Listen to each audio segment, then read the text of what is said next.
अस्सलामुअलैकुम friends, welcome to bright future hub channel. आज का ये लेक्चर महा टीईटी 2025 के सब्जेक्ट सीडीपी का 5th चैप्टर आमोजिश पर असरअंदाज होने वाले अवामिल का 5th लेक्चर है, जो कि पेपर 1 और पेपर 2 दोनों के लिए है, जहां पर हमारा टारगेट है 30 आउट ऑफ 30। इंशाल्लाह इन लेक्चर्स के अलावा आपको सीडीपी के लिए कहीं से भी कुछ भी पढ़ने की ज़रूरत नहीं पड़ेगी, सब कुछ यहीं से कवर कराया जाएगा। तो चलिए लेक्चर को करते हैं स्टार्ट। आज का लेक्चर स्टार्ट करने से पहले हम इन बातों को देख लेते हैं। देखिए, किसी ने कमेंट किया, क्वेश्चन किया है, किसी ने अच्छा क्वेश्चन किया है। देखिए, जो लेक्चर सेकंड में देखा था हमने, न्यूमैन, फ्रीमैन और हॉल्जिंग, तो इन तीनों ने क्या किया था, 20 जुड़वा बच्चों को अलग-अलग माहौल में रखकर इनका मुताला किया था, और एक को गांव में और एक को शहर में रखा था। तो इससे आपको कन्फ्यूजन पैदा हो सकती है कि यहाँ पर एक बच्चे को गांव में रखा गया तो एक को शहर में, तो यहाँ पर 2 ही जुड़वा बच्चे हैं, तो यहाँ पर 2 होना चाहिए, तो यहाँ पर 20 क्यों दिया हुआ है। तो देखिए, यहाँ पर आपको एग्जाम्पल एक की दी हुई है, लेकिन वो कहीं जब एक्सपेरिमेंट कर रहे थे तो एक पर ही उनको रिजल्ट नहीं मिलेगा। वो कभी कोई भी चीज़ रही तो एक मर्तबा करने पर वो गलत भी हो सकती है, तो करेक्ट उसको एनालिसिस करने के लिए बार बार करने पर, जिस तरह से मेंडल ने किया था, बार बार चीज़ों को रिपीट करके जो नस्ल थी मटर के बीज की, तो उसको किस तरह से किया था, उसी तरह इन्होंने भी बहुत टाइम बहुत ज़्यादा बच्चों को अलग अलग उसमें रख कर चेक किया था। तो इस तरह से फिर उनका ये रिज़ल्ट निकला कि एक को गांव में रखे, एक को शहर में रखे, तो दोनों के अंदर फ़र्क होता है, और इससे माहौल, यहाँ से ये चीज़ पता चलती है कि माहौल भी इफ़ेक्ट करता है। तो ये चीज़ें थी, लेकिन यहाँ पर 20 इसीलिए है, देखिए कि इन्होंने किसी एक पर नहीं किया बल्कि बहुत सारे बच्चों पर किया था। तो इसी तरह यहाँ पर लाइन मिक्स हो गई, इसलिए हो सकता है कन्फ्यूजन, तो क्लियर कर लीजिए। अच्छा क्वेश्चन था, किसी को कन्फ्यूजन होगा तो उसका भी क्लियर हो जाएगा साथ में। तो ये भी फिक्स नहीं है, देखिए साथ में आपको ये भी बता दें कि कहीं पर कुछ है तेदाद तो कहीं पर कुछ है, तो आप इसे याद ना भी रखें तो चलता है। तो आप आपके नोट्स में करेक्शन कीजिए कि इसको रहने दीजिए, ये सारी चीज़ों को देखिए। और कुछ क्वेश्चन होगा भी तो जब हम PYQ करेंगे तो वहाँ पर आपको आ जाएगा, तो ऐसे जो भी उसके आंसर की है उस हिसाब से करेक्ट आंसर जो रहेगा वो बता दिया जाएगा। तो अभी इसको रहने दीजिए। और देखिए, क्लियर तो इतना हो गया है कि 1-2 जुड़वा बच्चों की आपको एग्जाम्पल दी हुई है, लेकिन उन्होंने सिर्फ 2 पर ही नहीं किया, बहुत सारे बच्चों पर उन्होंने वहाँ पर एक्सपेरिमेंट किया था। क्लियर है इतना। अब आज का जो है, हमने देख रहे थे तालीम में अहमियत, तो 6 पॉइंट देखे थे, अब आगे के देखेंगे आज के इस लेक्चर में। मुताल्ले के मवाद का मकसद मुनासिब तरीके से समझना चाहिए, इससे मकसद सामने रहता है और फजूल रटने का अमल नहीं होता। तो देखिए, जो भी हम स्टडी कर रहे हैं, जिसकी भी कंटेंट की, तो उस मवाद का मुनासिब तरीके से हमें समझने के लिए मुताल्ले के मवाद का मकसद, जो भी एम है, जो भी कंटेंट है, जो भी हम स्टडी कर रहे हैं, उसका मकसद समझने के लिए, तो उसके मकसद को, यानी चीज़ों को समझने के लिए उसका जो भी एम है, मकसद तो रहेगा, मकसद को क्या समझना, जो चीज़ का स्टडी कर रहे हैं हम, तो उसको समझने के लिए उसका जो एम है तो वो सामने रखना होगा, तो फजूल रटने का अमल नहीं होगा। मकसद रखेंगे तो रटने का अमल होगा क्या, नहीं होगा। नेक्स्ट, ज़्यादा पढ़ने से भी हाफिज़े में मदद मिलती है, पढ़ने के बाद गौर करना चाहिए। अब देखिए, ज़्यादा आप चीज़ों को पढ़ेंगे, नज़रों के सामने से गुजारेंगे, तो क्या होगा, वो चीज़ें आपके जहन में फिट हो जाएगी, और उसके बाद आपको क्या करना पड़ेगा, पढ़ने के बाद गौर करना रहेगा। चीज़ों को आप सिर्फ पढ़ते जाएंगे फ्लो में तो नहीं होगा, थोड़ा सा गौर भी करना पड़ेगा, और इसीलिए तो रिवाइज 2-3 टाइम करने पर चीज़ें जहन में फिट हो जाती है। नेक्स्ट, स्कूल के टाइम टेबल में हर घंटा या 2 पीरियड के बाद एक वक्फा दिया जाना चाहिए। तो देखिए, जो भी स्कूल का टाइम टेबल होता है, एक के पीछे एक आप बच्चों को देखिए, पहला घंटे में किसी ने एक जैसा काम किया, यानी कि किसी ने क्वेश्चन के आंसर लिखा है, सेकंड में भी वही दूसरे टीचर ने उनके सब्जेक्ट के लिहाज से क्वेश्चन आंसर लिखा है, तीसरे में भी वैसा ही करे, तो बच्चे यहाँ पर क्या हो जाते हैं, उकता जाते हैं, बोरियत महसूस करने लगते हैं, उनकी दिलचस्पी ख़त्म हो जाती है, वो थक जाते हैं। तो अब वो करो, या फिर कोई पढ़ा रहा है, पहले घंटे में पढ़ने से, दूसरे घंटे पढ़ने से, या फिर किसी ने अलग अलग भी किया है, किसी ने पढ़ाया है, किसी ने लिखाया, तब भी एक सरी का जो होता है, तो वहाँ पर बच्चे क्या हो जाते हैं, फिर बोरियत का शिकार हो जाते हैं। तो यहाँ पर 2 घंटे की पीरियड के बाद वक्फा थोड़ा सा देना चाहिए। कभी कभी क्लास में बच्चे कहते हैं मैम आज रहने दीजिए, 2 पीरियड में इतना पढ़ाए हम थक गए। तो टीचर भी क्या करते हैं वहाँ पर, ठीक है आप थोड़ा सा रुकते हैं, यहाँ पर कुछ किस्सा कह देते हैं, तो बच्चों को थोड़ा सा रिलैक्स मिल जाता है। या फिर किसी के पास गेम का पीरियड होता है तो वहाँ पर वो चीज़ें हो जाती है, तो बच्चों को यहाँ पर वक्फा देना चाहिए। अब बर्डन एक साथ सारी चीज़ें लाकर डाल देंगे तो वो भी जहन में भी नहीं जाएगी। नेक्स्ट देखिए यहाँ पर, अधूरी आमोजिश नई आमोजिश के लिए रुकावट का बाज बनती है। अब देखिए वो हम सुनते हैं कहावत या मुहावरा कहेंगे उसे, नीम हकीम खतरे जान, यानी कि आधी जो इंफॉर्मेशन होती है वो खतरे का बाज बनती है।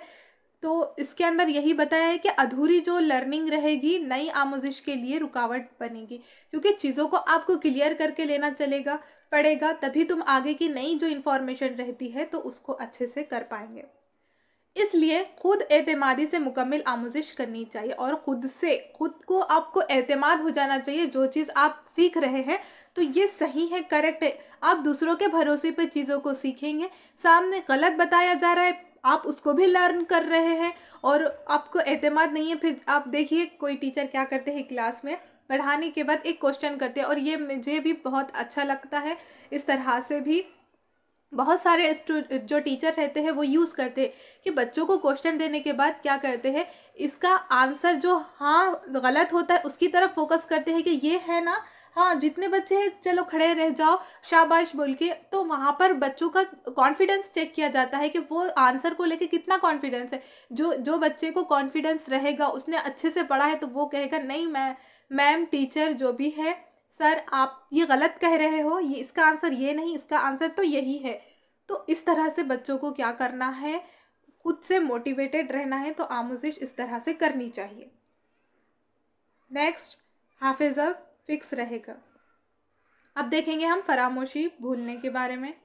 फरामोशी को दूसरा लफ्ज़ है देखिए भूलना। अब आपको फरामोशी नहीं पता है तो आप भूलना समझ सकते हैं, लेकिन 2 भी टर्म आपको याद रखना है। फॉरगेटिंग, तो इससे आपको कुछ भी पूछ सकता है, कभी भूलना नहीं भी दे सकता, और ज़्यादातर तो देता भी नहीं है, फरामोशी ही देगा। देखिए भूलना, फरामोशी, मफहूम व तारीफ नीचे है। जब हम कोई नई बात सीखते हैं या नया तजुर्बा हासिल करते हैं तब हमारे दिमाग में इसकी तस्वीर बनती है ना। हम कोई भी चीज़ सुनते हैं, समझते हैं, देखते हैं तो उसकी इमेज हमारे जहन में बन जाती है। नेक्स्ट, हम अपनी याददाश्त की मदद से तजुर्बे को अपनी फिक्र में फिर लाकर इसको दोहरा सकते हैं, लेकिन कभी कभी हम ऐसा करने में कामयाब नहीं होते। यही हमारी नाकामी फरामोशी कहलाती है। अब फरामोशी किसे कह रहे हैं, चीज़ों को भूल जाना। कोई भी चीज़ आप सीख रहे हैं, वहाँ पर आपने याद की है, लेकिन आप क्या करते हैं जब उसको यूज़ करना है, आप एग्ज़ाम ही ले लीजिए। जो चीज़ें आपने याद की थी एग्ज़ाम में आपको वहाँ पर लिखना है, तो लिखते टाइम क्या होगा, वो चीज़ें नहीं आएगी। तो नहीं आएगी याद, आपने तो याद की है, आपको याद हो भी गई थी, लेकिन अब वो चीज़ याद आ रही है क्या, नहीं आ रही है, तो वो किस में जाएगी, फिर आपकी यहाँ पर क्या होगी, नाकामी होगी। तो वो चीज़ किस में आ गई, फरामोशी हो गई, वो चीज़ आप भूल गए। आप कहते हैं कि मैंने तो ये चीज़ याद की थी, याद नहीं आ रही, शायद मैं भूल गई। इस तरह से होता है ना। तो यही है कि फरामोशी किसे कह रहे हैं, चीज़ों को भूल जाना। या फिर लेकिन कभी कभी हम ऐसा करने में कामयाब नहीं होते। कैसा करने में, कि चीज़ों को दोहराने में। हम जो भी याद करते हैं उसको दोहराते हैं, लेकिन दोहराने में जब नाकाम होंगे तो यही क्या कहलाएगी, फरामोशी कहलाएगी। अब देखिए यहाँ पर तारीफ़ात दिए हुए हैं अलग अलग लोगों ने। मन ने कहा, अब देखिए इन्होंने क्या कहा है। कहते हैं कि सीखी हुई बात को याद रखने या दोबारा याद करने की नाकामी को फरामोशी कहते हैं। अब फरामोशी के बारे में ही इन्होंने अपने अपने अलग अलग जुमलों में बताया है कि जो सीखी हुई बात को याद रखने या दोबारा याद करने की नाकामी, जो भी चीज़ को याद ना रखने या फिर दोबारा याद करने, जब आप दोबारा याद करने जाएं जब वो नहीं आएगी, उसकी नाकामी मिलेगी आपको, तो उसे ही फरामोशी कहते हैं। तो जिसका उसका याद रखना है, आपको फरामोशी समझ आ गई, लेकिन इन्होंने किस ढंग से कहा है। फरामोशी की तारीफ तो इन्होंने भी दी है और इन्होंने भी दी है, लेकिन इन्होंने क्या कहा है और इन्होंने क्या कहा है, ये चीज़ें आपको याद रखनी है। नेक्स्ट, ड्राइवर ने क्या कहा है देखिए। भूलने का मतलब है किसी वक्त कोशिश करने पर भी किसी पहले तजुर्बे की याददाश्त करने या पहले सीखे हुए किसी काम को करने में नाकामी।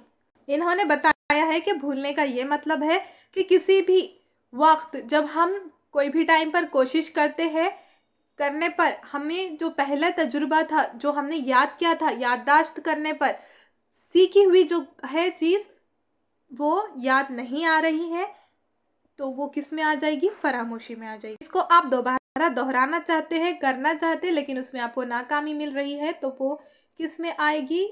फरामोशी में आएगी। अब फरामोशी के कौन कौन से असबाब होते हैं वो देखिए, यानी कि जो फरामोशी है किस किस वजह से होती है, उसके क्या क्या असबाब उसे कहेंगे रीज़न को। देखिए, फर्स्ट है दखल अंदाजी का उसूल, सेकंड दबाव का उसूल, यानी कि चीज़ों का दखल अंदाजी होगी। दबाव यानी कि आप ना चाहते हुए आपको दबाव दिया जा रहा है चीज़ों को करने के लिए, तो वो चीज़ें फरामोश हो जाएगी। थर्ड है वक्त का असर, टाइम भी डिपेंड करेगा कि आप कब सीख रहे हो, यानी कि आपने शुरू से सीखते ही जा रहे हैं, तो आपके लिए अब जब से 2-3 घंटे लगातार आप सीख रहे हैं चीज़ों को, फिर आगे जो चीज़ सीख रहे हो तो वो चीज़ जहन में नहीं बैठेगी। क्यों नहीं बैठेगी? कि उस टाइम पर वो वक्त सही नहीं है, क्योंकि आप जब से पढ़ते आ रहे हो तो आपको थोड़ा सा ब्रेक लेने की ज़रूरत है। नेक्स्ट, दिलचस्पी, तवज्जो और ख्वाहिश की कमी। आपकी ख्वाहिश नहीं रहेगी, दिलचस्पी नहीं रहेगी, तो आप लेक्चर को, चीज़ों को, कोई भी चीज़ रहो तो किसी को भी आप सीख नहीं पाएंगे, चीज़ें फरामोश हो जाएगी। वक्ती तौर पर तो दिखेगा कि चीज़ें आपने लर्न कर ली है, लेकिन वो चीज़ें फरामोश हो जाएगी, यानी आप वो चीज़ों को भूल जाएंगे। फिफ्थ है मजमून की नौइयत। मजमून की नौइयत भी डिपेंड करेगी, मजमून की मकदार भी डिपेंड करेगी। सीखने में कमी, यानी कि आपने कम सीखा है, चीज़ों को क्लियर करके नहीं सीखा है, सीखने में कमी रिपीट हुआ है। नेक्स्ट, सीखने का गलत तरीक़ा, आपने गलत वे में चीज़ों को सीखा है, इजी तरीक़े का यूज़ नहीं किया है, हार्ड तरीक़े से सीख रहे हो चीज़ों को तो भी मुश्किल आएगी, चीज़ें भूल जाएंगे आप। दिमागी चोट, यानी कि आप मेंटली तैयार नहीं है चीज़ों को सीखने के लिए। दिमागी बीमारी, आप थके हुए हैं, तब आप चीज़ों को भूल सकते हैं। नशा और चीज़ों का इस्तेमाल, नशा आवार चीज़ों का इस्तेमाल आना चाहिए, तो इस वजह से भी नहीं होगा, ये तो बहुत गलत बात है। नेक्स्ट, याद रखने की ख्वाहिश की कमी, आपकी ख्वाहिश ही नहीं है आप चीज़ों को याद रखना है आपको, आप सिर्फ चाहते हैं इतने टाइम के लिए सिर्फ टाइम टल जाए। आपके मिस ने कहा है किसी ने कि ये चीज़ें करो, आपने किया है सिर्फ टाइम टालने के लिए, उस टाइम पर वो देख रहे हैं, नेक्स्ट टाइम फिर चीज़ें याद रहेगी क्या? नहीं रहेगी, क्योंकि आपने फोकस ही नहीं किया है। जज्बाती पहचान, जज्बात भी डिपेंड करती है चीज़ों पर। नेक्स्ट, तालीम में भूलने की अहमियत। अब इसकी अहमियत भी है, देखिए ये चीज़ें हैं, क्यों भूल जाते हैं। कुछ चीज़ों को भूलने पर आपका नुकसान भी होगा, लेकिन कुछ चीज़ों को भूलने पर आपके लिए अच्छी भी चीज़ें हो जाएगी वहाँ पर कि आप चीज़ों को भूल रहे हैं। अब वो कैसा, देखिए यहाँ पर जर्मन माहिर नफ्सियात बैंक हाउस ने 1885 में फरामोशी पर कई तजुर्बे खुद पर ही किए। अब इन्होंने फरामोशी पर तजुर्बे किए, और वो किस पर किए? खुद पर ही किए उन्होंने। बेकार अल्फाज पर इनके किए गए तजुर्बात मशहूर है। कॉन्स और ड्राइवर ने लिखा है, ये सच है कि भूलना याद रखने का मुतजाद है, मगर अमली नुक्ते नज़र से भूलना करीब करीब इतना ही मुफीद है जितना याद रखना। देखिए कितना अच्छा कहा है इन्होंने लाइन में कि जो भूलना है वो याद रखने का मुतजाद है, यानी कि भूलना, जो चीज़ हम भूल रहे हैं और जो चीज़ याद रख रहे हैं, तो ये दोनों एक दूसरे के बिल्कुल अपोजिट है, लेकिन भूलना उतना ही बेहतर है, यानी कि हमारे लिए उतना ही हेल्पफुल है चीज़ों को भूल जाना जितना कि याद रखना। कि चीज़ों को हम याद रखेंगे तभी हम आगे वो चीज़ों को रिपीट करेंगे, दोहराएंगे, तो ये हमारे लिए फ़ायदेमंद है। और भूलना किस तरह से? जो बेकार चीज़ें हैं आप उसे ही सवार करते हुए चलेंगे सर पर, तो वो चीज़ें आपको प्रॉब्लम क्रिएट करके देगी, वो चीज़ें आपको टेंशन में डालेगी। जो चीज़ें आपकी ज़रूरत की नहीं है उसको भूल जाना ही बेहतर रहता है, तो इस तरह से वो चीज़ें भी आपके लिए मुफीद साबित होती है। तो यही कहा है इन्होंने। नेक्स्ट, एक सेकेंड, देखें यहाँ पर तालीम में भूलने फरामोशी के मुंदरज झेल अहमियत है। अब इसकी क्या क्या अहमियत है यहाँ पर वन बाय वन देखिए। तलबा स्कूल में इस तरह की बहुत सी बातें सीखते हैं जो इनके आर्जी तौर से मुफीद होती है, इसलिए इनको मुस्तकिल तौर पर याद ना रखना बल्कि फरामोश कर देना अच्छा है। अब पहले देखिए आर्जी किसे कहेंगे। आर्जी तौर पर यानी कि जो भी बच्चे सीख रहे हैं, तलबा स्कूल में क्या करते हैं, बहुत सी बातें सीखते हैं। अब दिन 5 घंटे का स्कूल होता है तो 5 घंटे में वो बहुत सारी चीज़ें सीखते हैं, लेकिन हर चीज़ को सही तौर पर याद रखना अच्छा है क्या, नहीं है। यानी कि वहाँ पर सीखने के साथ साथ आर्जी तौर पर भी मुफीद होती है, यानी कि मुकम्मल तौर पर मुफीद फ़ायदेमंद चीज़ें वो चीज़ होती है, लेकिन आपके लिए बेहतर नहीं होती है, या फिर मुफीद साबित आर्जी तौर पर यानी कि आधी रहेगी मुफीद, जिसका होना या ना होना एक जैसा हो, तो इस तरह से चीज़ रहेगी तो उसे आर्जी तौर पर मुफीद कहेंगे। तो इसलिए इनको मुस्तकिल तौर पर यानी कि हमेशा के लिए फ़िक्स करना, जहन में महफूज रखना, याद रखना, तो ये सही है क्या, नहीं, बल्कि इनको फरामोश कर देना ही अच्छा है। तो ये तालीम में भूलने की अहमियत है। नेक्स्ट देखिए, बच्चा रोज़ाना बहुत सी बातें सीखते हैं, इन सब की बराह रास्त अहमियत नहीं होती है, इसीलिए इस तरह की बातें भूल जाना ही ज़रूरी है। देखिए वही बात है लेकिन घुमा के बताया है। इसी तरह क्वेश्चन को भी घुमा के आते हैं आपको पेपर में। सेम बात है कि देखिए वही बात है, बच्चे रोज़ाना बातें सीखते, वहाँ पर भी वही था, बराह रास्त अहमियत नहीं है। अब वहाँ पर क्या बताया था, बराह रास्त की जगह आर्जी तौर पर, तो वही है चीज़ें कि बराह रास्त उसकी अहमियत नहीं है, और इसी तरह बातें भूल जाना है, वही बातें घुमा के बताया है। नेक्स्ट, तलबा सही लिखने और सही तलफ़ुज़ अदा करने के अलावा मुख्तलिफ़ मज़ामीन में कुछ हद तक कामयाबी हासिल करने के लिए ख्वाहिशमंद होते हैं। वो गलत कामों और गलत तरीक़ों का इस्तेमाल करके ऐसा ही कर सकते हैं, इनको भूल जाना ही बेहतर है। अब देखिए कुछ मज़ामीन में कोई स्ट्रिक्ट टीचर हो तो वो क्या करते हैं, टेस्ट लेते हैं, तो टेस्ट लेने पर वो कहेंगे कि जिस किसी के नंबर कम आएंगे उनको पनिशमेंट मिलेगी, तो उस डर से बच्चे क्या करते हैं, यानी कि कामयाबी हासिल करने के ख्वाहिशमंद होते हैं, लेकिन कुछ हद तक होते हैं वहाँ पर, क्योंकि उनको उस टाइम पर रिजल्ट अच्छा देना है टीचर को। एग्जाम्पल है ये, तो वो गलत काम हो, क्या करेंगे गलत काम, बाजू वाली बच्ची का देखकर चीटिंग कॉपी मारेंगे वो, तो तरीक़ों का इस्तेमाल करेंगे। तो ऐसा करना, अब वो किस तरह से प्लानिंग कर रहे हैं चीटिंग की, तो ये चीज़ें जहन में रखना अच्छी बात है क्या, नहीं, तो इस चीज़ों को क्या करना है, भूल जाना ही बेहतर है। या फिर इसके अलावा कुछ और भी चीज़ें हो सकती है कि आर्जी तौर पर, या फिर बच्चों को कामयाबी चाहिए उस टाइम के लिए, तो गलत काम कर रहे हैं उसको लेकर, कुछ और भी हो सकता है, तो उन चीज़ों को भूल जाना ही बेहतर रहेगा। नेक्स्ट देखिए, बच्चे का याद रखना महदूद होता है, इसीलिए अगर वो सब बातों को याद रखे तो इसके लिए नई बातों का याद रखना मुमकिन ना होगा, इसलिए गैर ज़रूरी बातों का भुला देना ही बेहतर है। अब देखिए ये ऐसा क्यों है, फरामोशी ही क्यों है। आप ऐसा भी कहेंगे कि चीज़ें रहने दो, वो भी चीज़ें रहने दो, अब दूसरी भी चीज़ें रहने दो, ऐड करो, क्या ही होने वाला है। लेकिन यहाँ पर बताया है कि बच्चे का जो हाफिज़ा रहता है, याद रखने की जो सलाहियत होती है, जो एबिलिटी होती है, वो लिमिटेड होती है, महदूद होती है। तो इसलिए जो अगर वो सब बातें याद रखेंगे तो क्या होगा, जो नई इन्फॉर्मेशन आएगी तो उसको वो महफूज कर पाएंगे क्या, नहीं कर पाएंगे। तो पुरानी बातों को, जो पुरानी भी ऐसी बातें जो गैर ज़रूरी है, तो इनको भुला देना ही क्या रहेगा, बेस्ट रहेगा। नेक्स्ट 5th पॉइंट है, देखिए, पुरानी बातों को भूलकर नई बातों को याद रखना आसान होता है, इसलिए इनका भूल जाना तालीम हासिल करने में मदद करता है। जहाँ पर हम तालीम हासिल करते हैं उसमें कौन सी चीज़ें हेल्प करती है, यानी कि पुरानी बातों को हम जब भूलकर नई बातों को याद रखना, वो चीज़ हमारे लिए फ़ायदेमंद होती है। पुरानी चीज़ें रिमूव करो, नई चीज़ें लाओ, हमारा माइंड भी हल्का रहेगा, तो इससे हमारे जो हम तालीम हासिल कर रहे हैं ईज़ी हासिल होगी, हमें जल्द से जल्द हासिल होगी, चीज़ें समझ में आएगी ईज़िली। तो इस तरह से भूल जाना हमारे लिए बेहतर है। नेक्स्ट, शऊर देखेंगे। शऊर इंसान की फितरी खूबी है, शऊर की वजह से ही इसे मुख्तलिफ़ चीज़ों का इल्म और इदराक होता है। अब शऊर क्या है, देखिए, फितरी खूबी है, नेचुरल चीज़ है ये। शऊर की वजह से ही क्या होगा, मुख्तलिफ़ चीज़ों का इल्म और इदराक, जो भी हमें नॉलेज हो रही है, जो भी चीज़ें पता चल रही है, वो चीज़, और इदराक यानी कि परसेप्शन, जो चीज़ को हम समझ रहे हैं, ये चीज़ अलग है, ये चीज़ अलग है, जो चीज़ें हमारे जहन में बैठ रही है, जिसकी इमेज बन रही है। इदराक आपको तो क्लियर है, पिछले लेक्चर में हमने देख लिया है इदराक किसे कहते हैं, तो ये सारी चीज़ें क्लियर है। तो देखिए इल्म और इदराक ये चीज़ें मुख्तलिफ चीज़ों का जहन में बैठना, तो ये कहाँ से हो रहा है? शऊर की वजह से ही होता है। तो शऊर रहेगा तो ही चीज़ें होगी।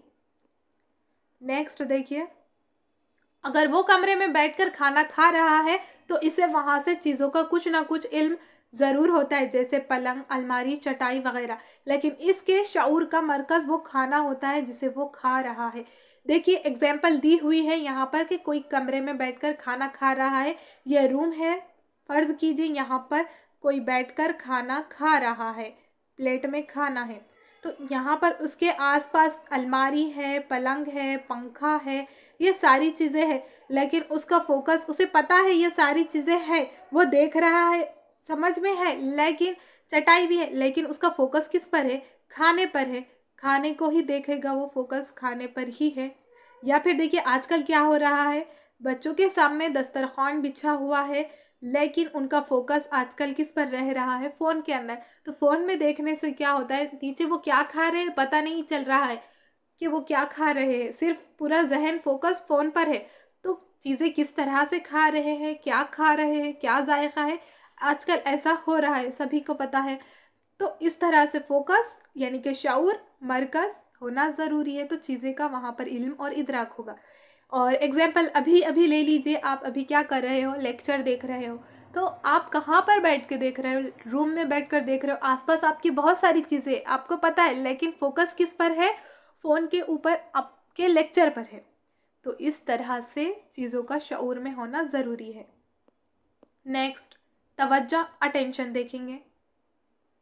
ये देखिए तवज्जो, अटेंशन, शऊर के किसी चीज़ पर इस तरह मरकूज होने को तवज्जो कहते हैं, या किसी चीज़ पर शऊर को मरकज करने के जहनी फ़ाल को तवज्जो कहते हैं। The mental process of focusing consciousness on something is called attention.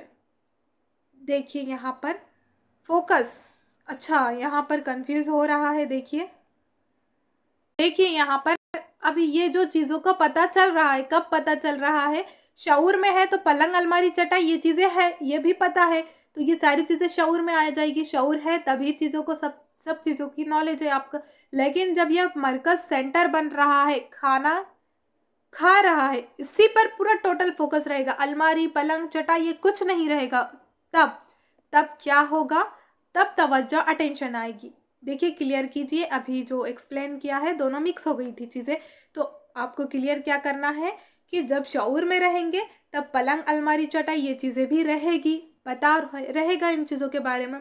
लेकिन साथ में शऊर में हमने ये भी देखा था कि जब मरकज़ बन जाएगा, चीज़ें एक ही पर, जैसा फ़ोन की एग्जाम्पल दी है कि फ़ोन में ही मसरूफ़ है, तब खाना क्या खा रहे हैं वो नहीं दिख रहा है, या फिर आप खाना खा रहे हैं तो साइड में क्या चीज़ें हैं आपकी वो नहीं फोकस हो रही है, और आप जब लेक्चर देख रहे हैं तो आसपास क्या चीज़ें उसके बारे में पता नहीं है, क्योंकि फोकस है।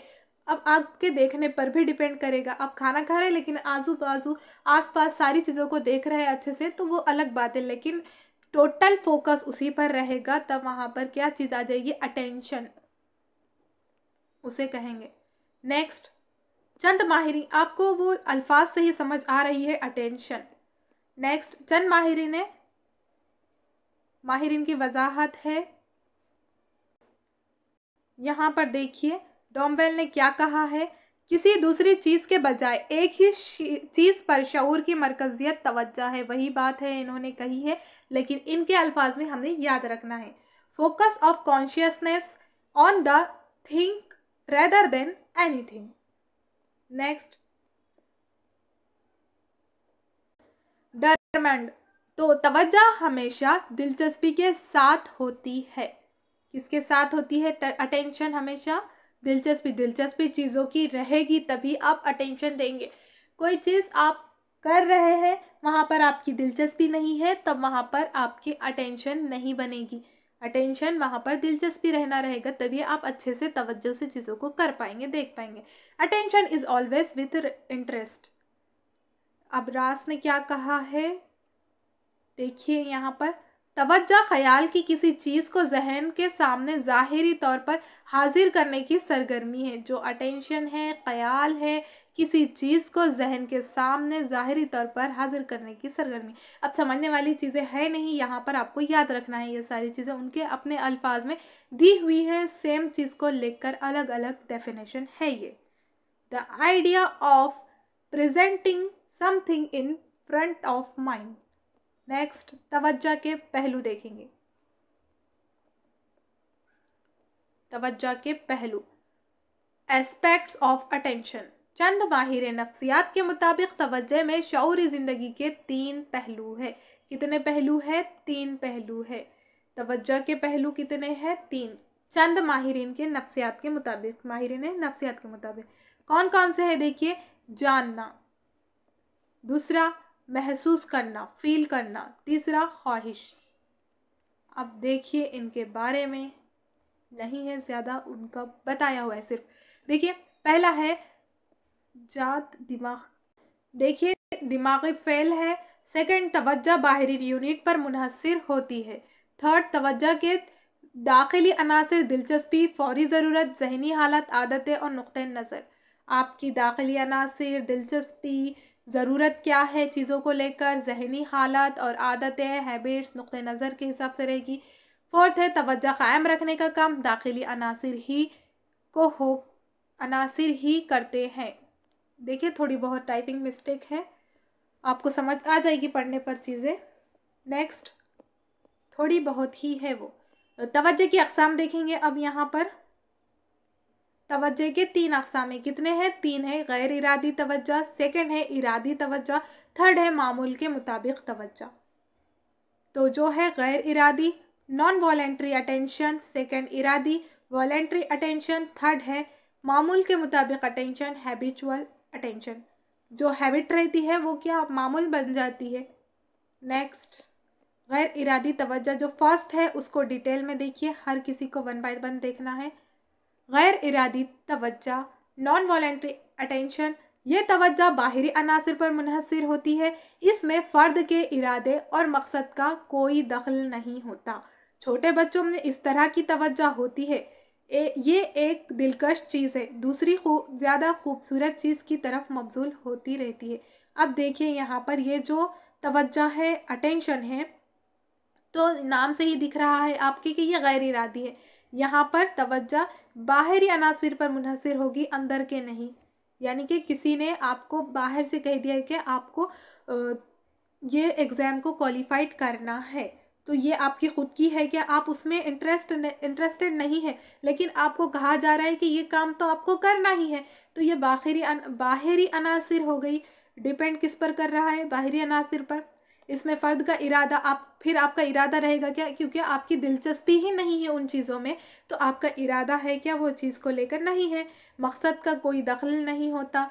छोटे बच्चों इस तरह की तवज्जो होती है, छोटे बच्चों में इस तरह की तवज्जो होती है, क्योंकि वो डर के, यानी कि पेरेंट्स ने कहा है तो ये चीज़ को करना है, तो ये किस में रहेगा? छोटे बच्चों में रहता है ज़्यादातर। ये एक दिलकश चीज़ है, दूसरी ज़्यादा खूबसूरत चीज़ की तरफ मबजूल होती रहती है। तो ये चीज़ें क्या होती हैं यहाँ पर? फिर दूसरी चीज़ों की तरफ इंसान मबजूल होता है, लेकिन वहाँ पर फोकस रहता है क्या? नहीं।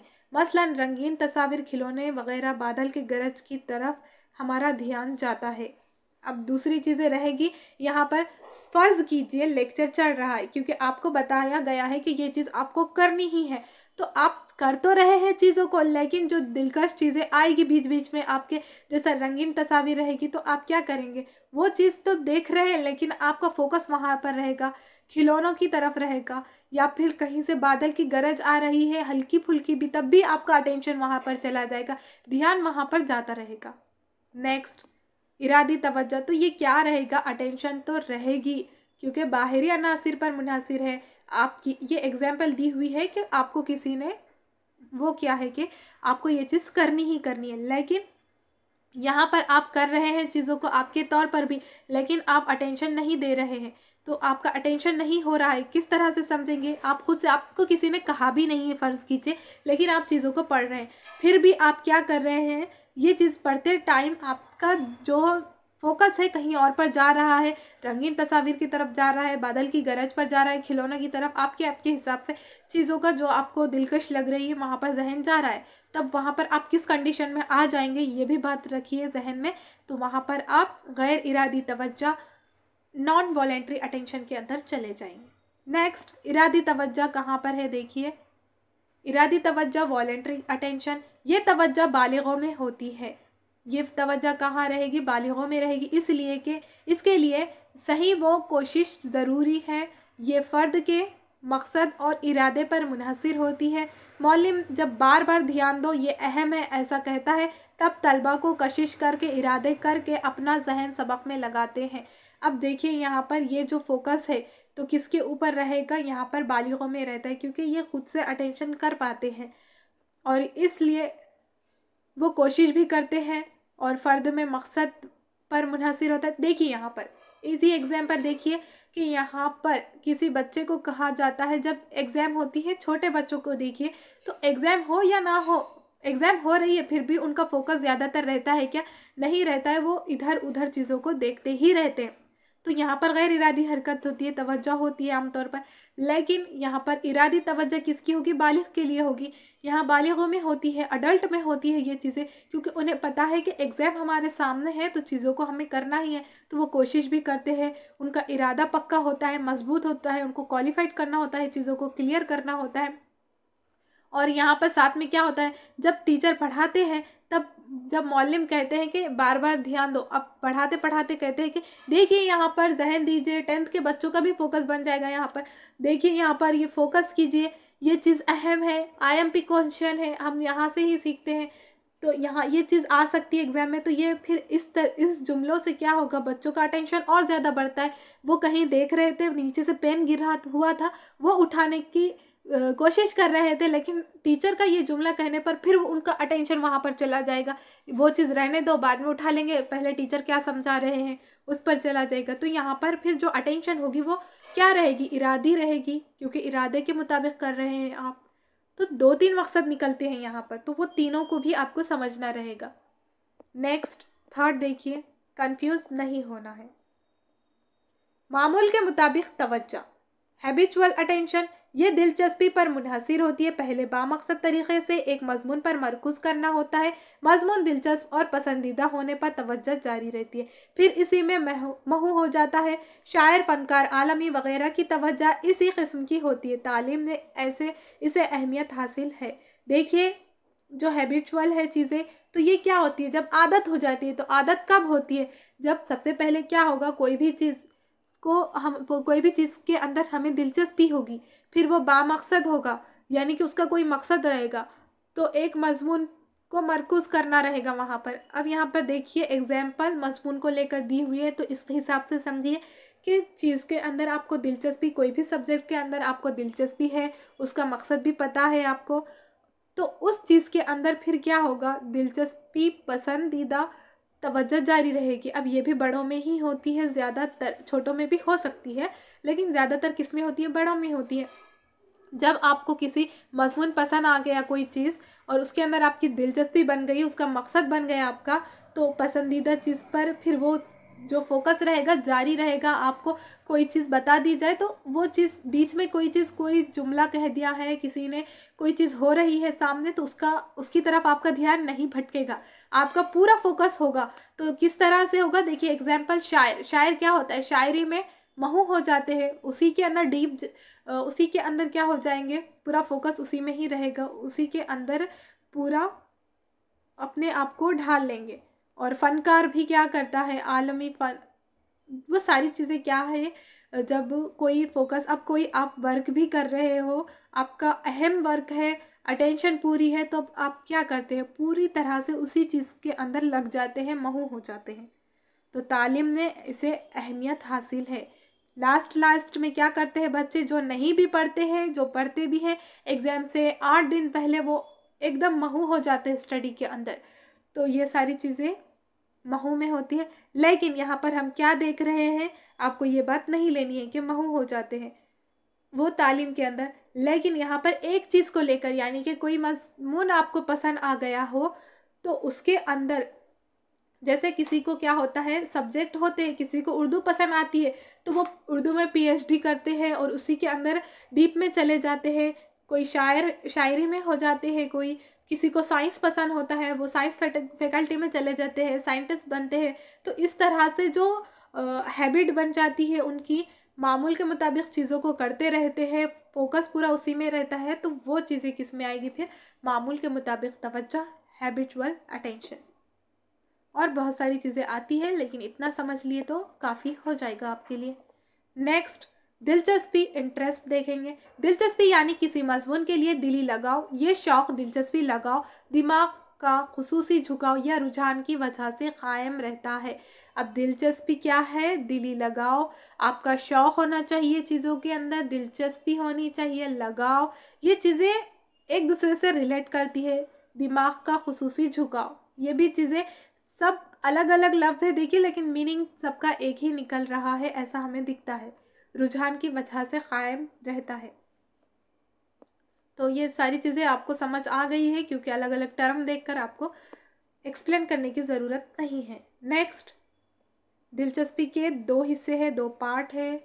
देखिए कौन सा है, पहला है फितरी तबई, सेकंड मश्क और कोशिश से पैदा की गई। अब दिलचस्पी भी 2 तरह की होती है। देखिए फितरी में कौन सी चीज़ें आ जाएगी, जो आपकी तबीयत में है, जो आप नेचुरली चीज़ों को करना चाहते हैं, दूसरा होती रहती है समझो वो चीज़ें।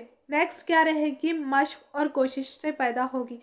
यहाँ पर आपको मश्क करना पड़ेगा, कोशिशें करती रहनी पड़ेगी। दिलचस्पी के ज़रिए ही तवज्जो की रफ्तार की सिमत का पता चलता है। आपकी दिलचस्पी किस तरह से है, 40% है उस लेवल पे आप जाएंगे, 80% है तो और स्पीड बढ़ेगी। तो इस तरह से रफ्तार जो स्पीड है, सिमत का पता कैसे चलेगा, आपकी दिलचस्पी की रफ्तार से। अब देखिए यहाँ पर मैकडोगल ने क्या कहा है दिलचस्पी को लेकर। दिलचस्पी यानी सोई हुई तवज्जो, तवज्जो यानी अमली दिलचस्पी, याद करने वाली चीज़ है। भाटिया ने क्या कहा, दिलचस्पी मालूमाती, अमली और हिस्सी होती है, ये भी याद करने वाली चीज़ें हैं। कुरो एंड कुरो ने, दिलचस्पी क़ुव्वत मुहर्रिका है जो हमें किसी शख्स, चीज़ या अमल की तरफ तवज्जो देने के लिए मुतहर्रिक करती है, ये भी याद करने वाली चीज़ें हैं, याद कर लेना इसे। नेक्स्ट, तवज्जो दिलचस्पी ही की ज़ाहिरी शक्ल है। तवज्जो किसकी शक्ल है, ज़ाहिरी, दिलचस्पी की ही शक्ल है। बच्चों की जिस्मानी साख्त पर दिलचस्पी का इन्हिसार होता है। बच्चों की जिस्मानी साख्त पर किसका, दिलचस्पी का इन्हिसार होता है। नेक्स्ट, तवज्जो और दिलचस्पी की तालीमी अहमियत, इन दोनों की तालीम में क्या अहमियत है देखेंगे। नंबर 1 है खेल, तस्वीर, गीत, रंगीन चौक जैसी अशिया का इस्तेमाल करना ज़रूरी है। गैर इरादी तवज्जो का इस्तेमाल यहाँ किया जाना चाहिए। प्राइमरी स्कूल भी इन्हीं का ही इस्तेमाल करना बेहतर होता है। इसके बाद जमात में इरादी तवज्जो का इस्तेमाल करना चाहिए। अब देखिए यहाँ पर बच्चे तो चीज़ों को करते नहीं हैं, तो इनके लिए क्या करना रहेगा, पहले गैर इरादी तवज्जो का इस्तेमाल करना पड़ेगा, फिर वहाँ से आप उनको इरादी तवज्जो की तरफ ले जा सकते हैं। इरादी तवज्जो का इस्तेमाल करना पड़ेगा। खेल, तस्वीर, गीत, रंगीन चौक, ये सारी चीज़ों से बच्चों का अटेंशन आपको क्या करना रहेगा, खींचना रहेगा, बच्चों की तवज्जो मबजूल करनी रहेगी। तो ये चीज़ें आपको टीचिंग मेथड में यूज़ आएगी। तो देखिए यहाँ पर गैर इरादी में बच्चे क्या है, फोकस नहीं है, तो पहले धीरे धीरे से पहले गैर इरादी पर, फिर इरादी पर लाना पड़ेगा। नेक्स्ट, तवज्जो और दिलचस्पी की तालीमी अहमियत, यही तो देखा है अभी।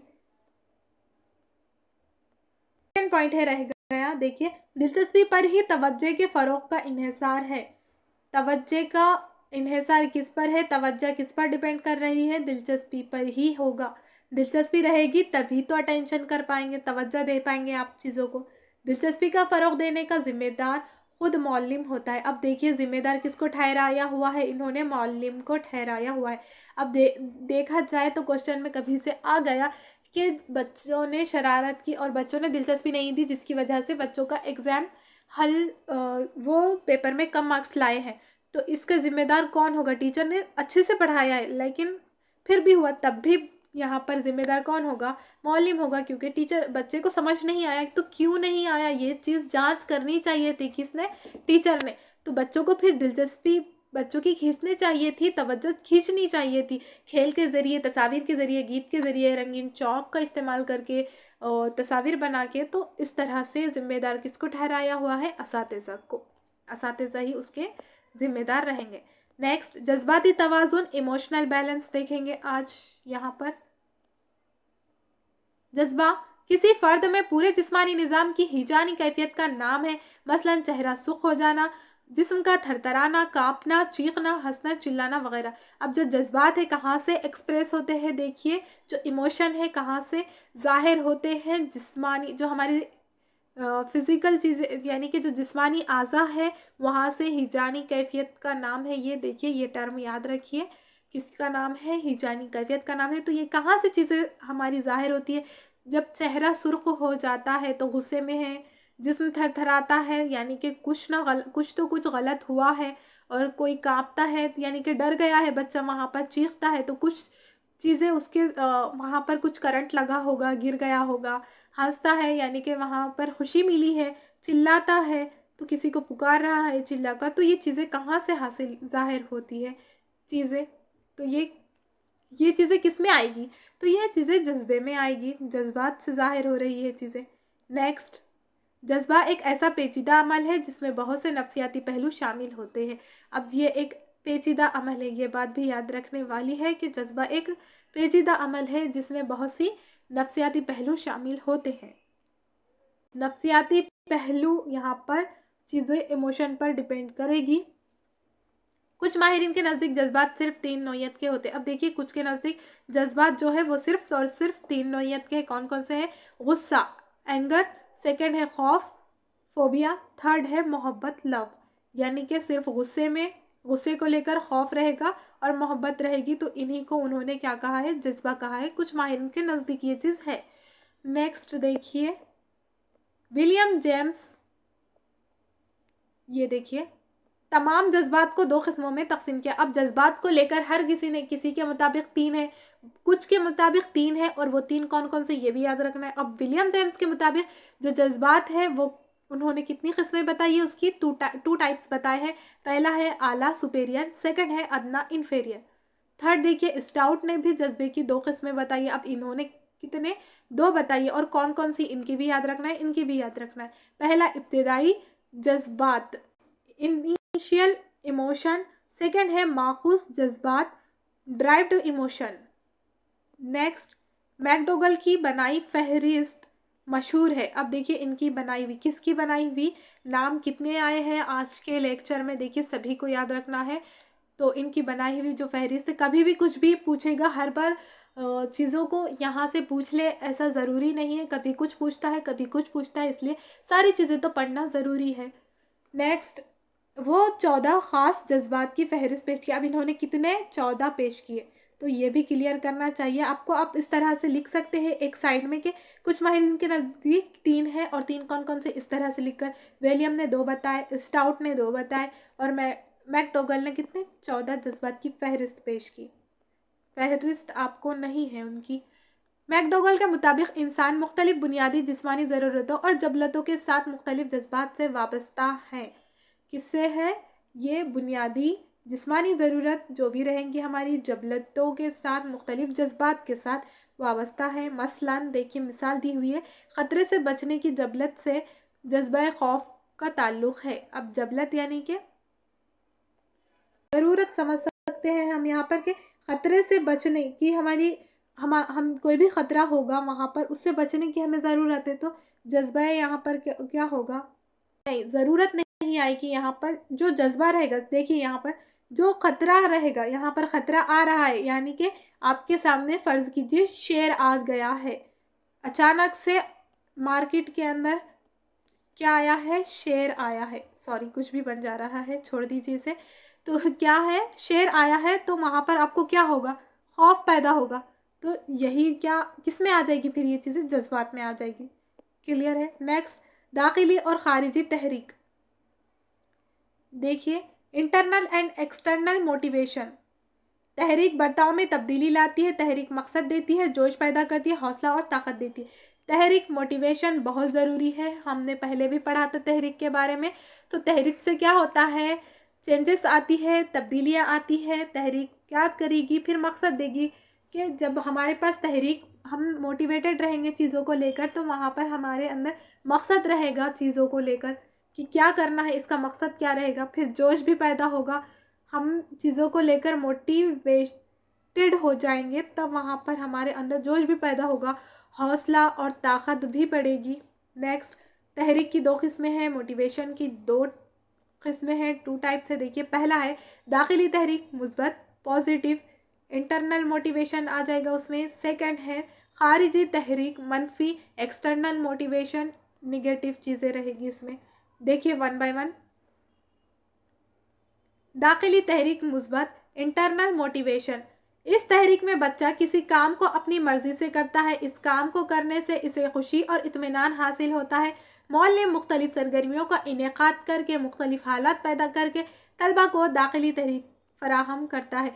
देखिए यहाँ पर क्या करेगा बच्चा, दाखिली तहरीक किसे कहेंगे, किस में आएगी चीज़ें, वहाँ पर बच्चा अपनी मर्जी से करेगा चीज़ों को, जो चीज़ उसको पसंद आ रही है वो चीज़ें वो करेगा। तो वो कहाँ से कर रहा है, अपनी मर्जी से कर रहा है, वो चीज़ें उसको खुद से पसंद आ रही है। काम को करने से फिर उसे क्या मिलेगी, खुशी मिलेगी, इत्मीनान हासिल होगा जो चीज़ वो कर रहा है, तो वहाँ पर उसको बोरियत नहीं होगी। तो यहाँ पर फिर क्या करना है, मौल्लिम को देखिए मुख्तलिफ सरगर्मियों का इनेकाद करना है, एक्टिविटीज़ करानी है बच्चों को, मुख्तलिफ हालात पैदा करना है, नए नए सिचुएशन पैदा करना है तलबा को, और दाखिली तहरीक फ़राहम करना है। बच्चों को ग्रुप में काम करने में मज़ा आता है, तो वहाँ पर ग्रुप में काम करने के लिए देना है, दाखिली तहरीक फ़राहम करते रहना है। इंटरनल मोटिवेशन बच्चों में फिर पैदा होगी, और ये जो भी चीज़ें हो रही है ये पॉजिटिव है, ये बातें पॉजिटिव है, अच्छी बातें हैं। नेक्स्ट, खारिजी मनफी तहरीक देखेंगे। एक्सटर्नल मोटिवेशन, इसमें क्या है, इस तहरीक में बच्चा किसी काम को अपनी मर्जी से ना करके दूसरों की ख्वाहिश या बाहरी असरात से मुतासिर होता है। तो बच्चे का देखिए रुझान है आर्ट्स की तरफ, लेकिन घर में कहा जा रहा है नहीं, ट्रेंड है साइंस की तरफ ही जाओ, साइंस ही पढ़ो, आपको साइंस से ही लेना है, क्योंकि आज तक हमारे घर में सभी ने साइंस से ही पढ़ा है। तो आप क्या कर रहे हो, यहाँ पर बच्चे की मर्जी नहीं है, बच्चा बेस्ट अपना 100% कब दे पाएगा, जब उसका इंटरेस्ट रहेगा चीज़ों के अंदर। चला तो जाएगा इसके अंदर, लेकिन वो अच्छे से कर पाएगा क्या, फिर उसका जो परसेंटेज रहेगा 50, 68 ये वाला आएगा।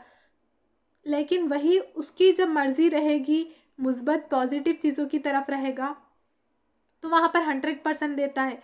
लेकिन ये बात अलग है कि चीज़ों की तरफ, वो गलत चीज़ों की तरफ जा रहा है, वहाँ पर उसकी दिलचस्पी है, लेकिन आप वहाँ पर उसको समझा कर उसको दाखिली तहरीक में ला सकते हैं। उसको इस तरह से समझाना है कि उसकी वो चीज़ दाखिली तहरीक में कन्वर्ट हो जाए, ना कि आप उसको धमकाए, टॉर्चर करें।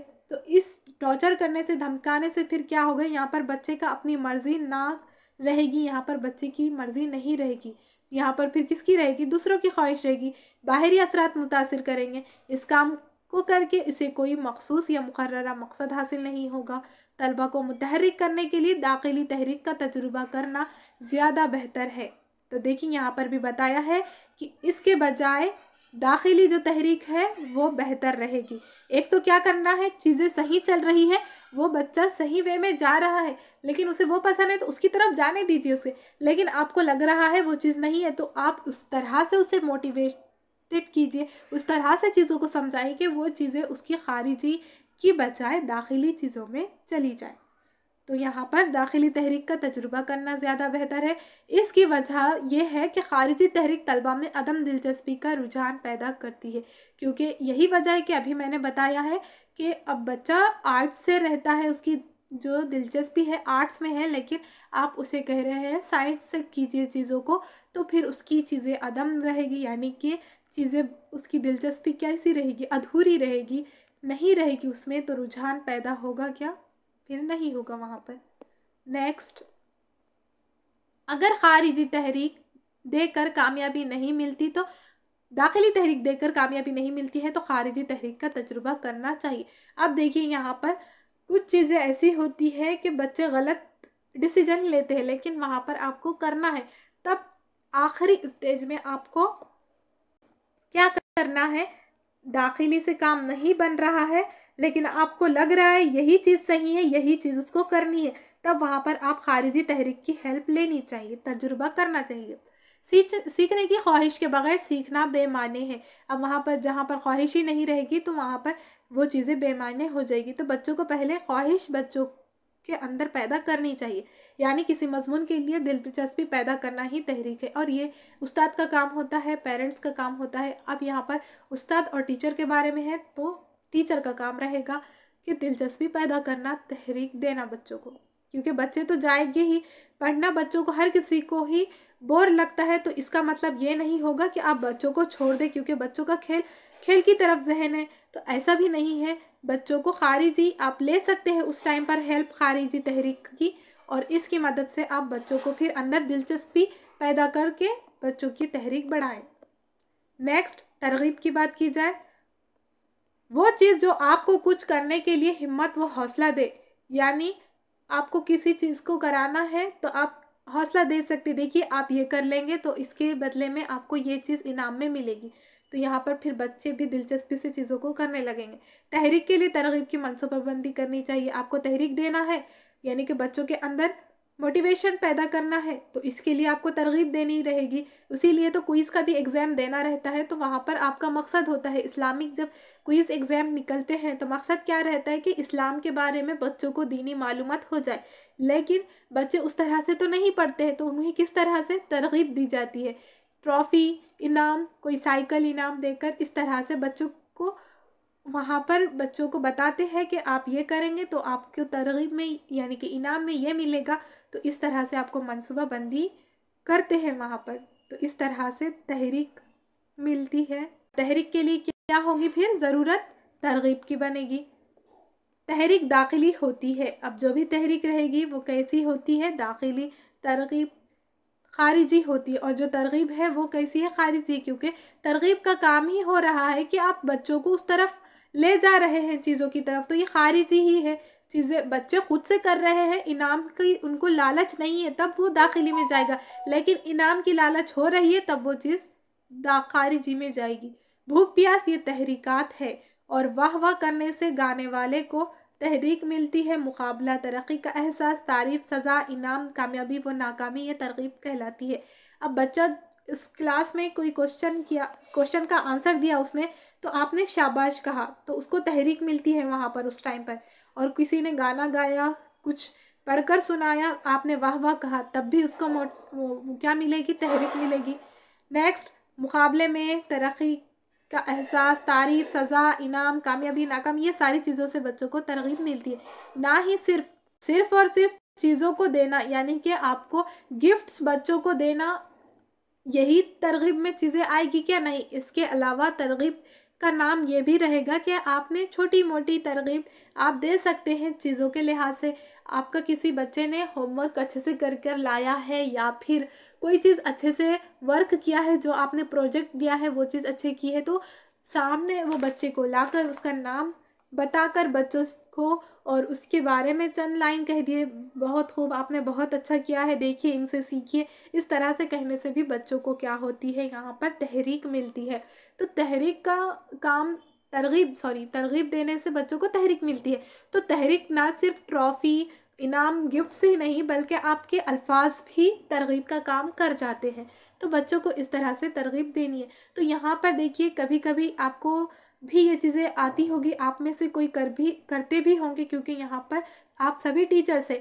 तो देखिए, बच्चे ने कोई होमवर्क कर कर लाया है और उससे वो चीज़ें गलत हो गई, तो आपको उसे डांटना नहीं है। आप उसे डांटेंगे तो नेक्स्ट टाइम क्या करेगा, मैंने करके लाया, उसने तो करके नहीं लाया, तो उसकी उतनी ज़्यादा इंसल्ट नहीं हुई, लेकिन मैंने करके लाने के बावजूद गलत हो गया, इसलिए मेरी इंसल्ट हुई है। उससे अच्छा है कि मैं करके ही ना लाऊं और थोड़ी सी सज़ा ले लूं। तो इस तरह से बच्चे क्या होते हैं, डीमोटिवेटेड हो जाते हैं। तो हमें उनको तहरीक देने के लिए क्या करना रहेगा, बच्चों ने लाया है तो उन्हें क्या करना है, देखिए आपने इतना किया है, आपका इतना हाफ तो सही है, वेरी गुड, आप और भी अच्छा कर सकते हैं। देखिए यहाँ पर आपका गलत हुआ है, इसे भी आप दुरुस्त कर लेंगे तो आप और बेहतर चीज़ों को कर पाएंगे। तो इससे क्या होगा, एक तो बच्चों को सीख भी मिलेगी और साथ में तहरीक भी मिलेगी, बच्चे आगे से होमवर्क करके भी लाएंगे और चीज़ों को समझ भी पाएंगे। इसी तरह दूसरे प्रोजेक्ट में, सारी चीज़ों में भी होता है। नेक्स्ट यहाँ पर देखेंगे, अब नेक्स्ट है तहरीक के ज़राए, सोर्स ऑफ मोटिवेशन। कौन कौन सी चीज़ें देखिए, 1 है ज़रूरत, सेकंड है तरगीब, थर्ड है सॉरी आगे पीछे हो गया, सेकंड है मुहर्रिक क़ुव्वत, थर्ड है तरगीब, फोर्थ है मुहर्रिक। तो किसी चीज़ के ज़रिए किसी चीज़ को कुछ हासिल करना, तो ये क़ुव्वत में आ जाएगी, मुहर्रिक क़ुव्वत में। तो इन चीज़ों से हम तहरीक दे सकते हैं, ये तहरीक के ज़राए हैं। नेक्स्ट देखिए, तहरीक तालीम में बड़ी अहमियत रखती है। तहरीक क्या है, तालीम में अहमियत है। क्यों है, क्योंकि बच्चे चीज़ों को अच्छे से कर पा रहे हैं, वहाँ पर बच्चों की दिलचस्पी पैदा हो रही है। जब तक तहरीक नहीं रहेगी बच्चे आगे चीज़ों को नहीं कर पा रहे हैं।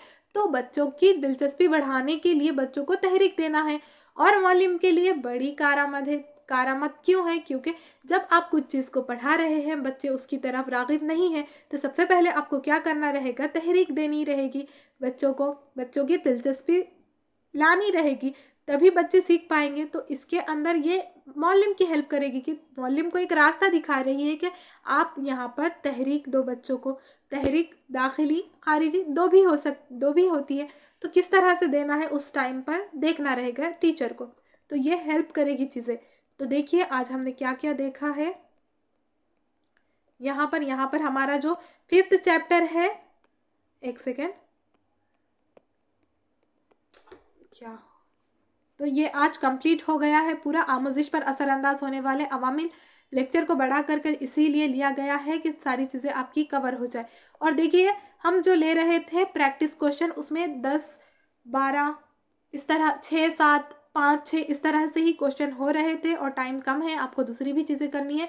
तो अब हम क्या करेंगे, ये जो लेक्चर हो रहा है आपका कंप्लीट, तो कोई एक ईयर की उठाकर पेपर 1 और पेपर 2 दोनों के अलग अलग लेक्चर लेंगे, क्योंकि किसी को पसंद नहीं होता है कि वो पेपर 2 दे रहे हैं तो पेपर 1 का ना करे, जो पेपर 1 का कर रहे हैं वो पेपर 2 का ना करे। तो ऐसा कोई नहीं करना चाहते हैं, तब वहाँ पर उनकी हेल्प हो जाएगी कि एक साथ लेक्चर ना लेते हुए मिक्स अलग अलग ईयर के एक ईयर को उठाकर हम उसके पूरे क्वेश्चन बताएंगे वहाँ पर सॉल्यूशन। और यहाँ पर लेकिन देखिए आपने पेपर 1 दो या पेपर 2 दो, तो दोनों के लिए भी आपको पेपर 1 और पेपर 2 दोनों के भी PYQ करना चाहिए। दोनों के PYQ करने से आप ही की हेल्प होगी, क्योंकि यहाँ पर देखिए कंटेंट दोनों का सेम है, सिर्फ लेवल थोड़ा सा चेंज होता है, तो आपकी प्रैक्टिस हो जाएगी अच्छी खासी। तो हो सका तो पेपर 1 वाले पेपर 2 वाले दोनों के देखिए, फिर आपके टाइम के हिसाब से देखिए चीज़ों को, क्योंकि बहुत सारे ज़्यादा मसरूफ़ भी है यहाँ पर, टीचर्स है, टाइम मैनेज नहीं हो पाता, तो ये सारी चीज़ें। लेकिन हो ज़्यादा से ज़्यादा तो दोनों को भी भी यानी कि पेपर 1 और पेपर 2 दोनों के भी PYQ करने की कोशिश कीजिए। तो हम इस तरह से लेंगे। नेक्स्ट लेक्चर उसका रहेगा कल, 2 अलग अलग लेक्चर में डिवाइड होकर आएगा। तो देखिए यहाँ पर ये आज चैप्टर कंप्लीट होता है, इसके बाद हम 6ठा चैप्टर स्टार्ट करेंगे। फरामोशी देखा हमने, भूलना किसे कहते हैं, यानी कि जो चीज़ें हम याद की है हमने लेकिन वो चीज़ें याद नहीं आ रही है, नाकामी हो रही है, तो वो फरामोशी हो जाएगी।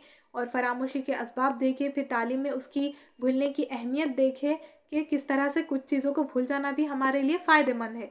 नेक्स्ट शऊर में हम चीज़ों को समझ पाते हैं, शऊरी हालत में सारी चीज़ों को, फिर उसका अगर से मरकज़ बन जाए तो वो क्या किस में आ जाएगा, अटेंशन में आ जाएगा। नेक्स्ट चंद माहिरीन की वजाहत उन्होंने दी है अलग अलग, तो ये सारी चीज़ें आपकी याद करने वाली है। फिर तवज्जो के पहलू देखे, जो अटेंशन है उसमें कौन से है, जानना, महसूस करना, ख्वाहिश, तो ये उसके तवज्जो के है। और उसके अक़साम अलग अलग है। देखिए यहाँ पर कंफ्यूज नहीं होना है कि इसके पहलू और इसके अक़साम में आपको मिलाना नहीं है चीज़ों को। क्वेश्चन में दे देगा कि तवज्जो के, आपको कोई एक चीज़ याद रहेगी तो ये दोनों को मिक्स करके देगा, तो यहाँ पर क्लियर करके याद रखिए कि तवज्जो में कौन से पहलू है और इसके अक़साम में कौन सी चीज़ें आ रही है। तो अक़साम में गैर इरादी, तवज्जो, इरादी, मामूल के मुताबिक देखा है कि गैर इरादी में बच्चे का कंसंट्रेशन नहीं होता है, यानी कि चीज़ों को वो करता तो है ही लेकिन दूसरी तरफ उसका जहन भटकेगा, ध्यान जाएगा चीज़ों की तरफ। और इरादी तवज्जो के अंदर देखा जाए तो वॉल्यूम, जो अटेंशन है वो फिक्स रहेगा, फोकस बना रहेगा। और मामूल वहाँ पर वो डीप में चला जाएगा, शायरी में जो भी चीज़ कर रहा है, जो भी वर्क कर रहा है, तो उसमें वो क्या हो जाएगा, महू हो जाएगा। सेकेंड, अब दिलचस्पी देखा हमने यहाँ पर, फिर दिलचस्पी के अंदर भी फितरी होती है और मशक और कोशिश करने से भी दिलचस्पी पैदा होती है। फिर अलग अलग माहिरीन ने भी बताया है इनके बारे में। दिलचस्पी को याद रखने वाली चीज़ें हैं, याद रखिए। तवज्जो, दिलचस्पी की तालीमी अहमियत देखा, जज्बाती तवाज़ुन देखा हमने। उसके अंदर बहुत सारे ने, कुछ माहिरीन के नज़दीक तो 3 ही थे, तो 3 कौन कौन से ये याद रखना है। उसके बाद देखिए विलियम जेम्स ने कि ये माहिर नफ्सियात ने 2 दिया है, तो कौन कौन से दिया वो याद रखना है। स्टाउट ने 2 दिया है और इनके कौन कौन से ये याद रखना है। और मैकडोगल ने दिया है 14, फहरिस्त तो नहीं है इनकी, लेकिन इन्होंने कितने दिए हैं, 13 याद रखनी है। और ये सारी चीज़ें ख़तरे से बचने की, जबलत से, जज्बा, खौफ का ताल्लुक़, ये तो मिसाल थी इसकी। दाखिली और ख़ारिजी तहरीक भी देखा हमने कि पहला क्या था, दाखिली और ख़ारिजी। तो दाखिली में क्या है, ये नेगेटिव चीज़ में, सॉरी पॉजिटिव चीज़ है दाखिली, जिससे बच्चे अच्छे से करते हैं। ख़ारिजी में यहाँ पर मनफी चीज़ों में आएगी, लेकिन कभी कभी आपको ये भी चीज़ यूज़ करनी रहेगी कि जब बच्चा नहीं हो रहा है तब पहले दाखिली, ख़ारिजी से लेकर आप, यानी कि एक्सटर्नल मोटिवेशन से लेकर आप इंटरनल मोटिवेशन की तरफ जा सकते हैं। लेकिन एग्ज़ाम ने जब पूछा पॉजिटिव चीज़ क्या है, तो वो दाखिली ही रहेगा, ख़ारिजी नहीं रहेगा, ख़ारिजी नेगेटिव में आएगा। फिर तरगीब देकर आप बच्चों को तहरीक की तरफ मुतवज्जा कर सकते हैं, तहरीक दे सकते हैं, बच्चों को दिलचस्पी बढ़ा सकते हैं बच्चों की। तो ये चैप्टर कंप्लीट होता है, इसी के साथ हम रुकते हैं। और साथ ही साथ देखिए, जो भी डाउट हो तो कमेंट्स बॉक्स में लिख ही लीजिए। तो इसके साथ हम नेक्स्ट लेक्चर में हो सका तो कमेंट में आंसर दे देंगे, ना एक्सप्लेन करने की ज़रूरत रहेगी। तो जिस तरह से आज ऊपर बताया है हमने लेक्चर के स्टार्ट में, तो इस तरह से आपको समझा देंगे जहाँ भी डाउट हो रहा है तो। और आप चैनल पर नए हैं, अभी तक आपने चैनल को सब्सक्राइब नहीं किया है, तो जल्द चैनल को सब्सक्राइब कीजिए, साथ ही साथ बेल आइकन को भी प्रेस कीजिए, ताकि हर आने वाली नई नोटिफिकेशन सबसे पहले पहुंचे आप तक। कोई भी डाउट हो तो कमेंट्स बॉक्स में ज़रूर लिखिएगा। और बने रहिए Monday to Saturday daily CDP की क्लासेस के लिए, जो कि स्पेशली उर्दू मीडियम के लिए है। और एक बात देखिए, वहाँ पर संडे को एक उर्दू की क्लास ली गई थी PYQ की। तो हमने पहले जब उर्दू का सिलेबस बताया था तो उसमें बताया था कि क्वेश्चन किस तरह से आते हैं वो बताएंगे, तो इसीलिए वो वीडियो ली गई थी। और आपकी CDP नहीं रुकेगी, आपको पूरा कवर कराया जाएगा यहाँ पर, आप इसके लिए बेफिक्र हो जाइए। नेक्स्ट, अब यहाँ पर लेक्चर पसंद आया हो तो आपको लाइक एंड शेयर ज़रूर करना है। मिलते हैं फिर नेक्स्ट लेक्चर में, तब तक के लिए अल्लाह हाफिज़।